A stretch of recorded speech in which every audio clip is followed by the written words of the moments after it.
My naam is BG Eys, ons boer in die Heidelberg omgewing met Doenie Merinos. Ons het ooit dat lam en lamhokkies en in 2019 het ons skripte gekry by die lammers. Ons het baie skade gehad, baie lammers verloor en op 'n stadium baie moedeloos gewees. Ek het toe vir Madeleine ontmoet en sy het my bekend gestel aan haar produk. En ja, dit was van daar af nog weer teruggekykie. Ons het nog nooit weer skripte gehad by lammers nie. Ons lammers se gesondheid is goed.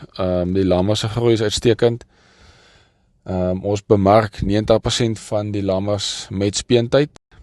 So ja, Madeleine het vars lug in ons skaapboerdery kom inblaas en sy is 24/7 is sy beskikbaar. Jy kan haar bel wanneer daar moeilikheid is. Sy kom help, so sy gaan dit op pad uit om dit vir ons gemaklik te maak. En ek dink jy kan sien in haar visie dat sy glo in die produk en dit maak dat jy ook daarin glo. So ja, ons het van daar af het ons uitkyk op die skaapboerdery en vir die toekoms ook verander en ja, ons is nou weer positief.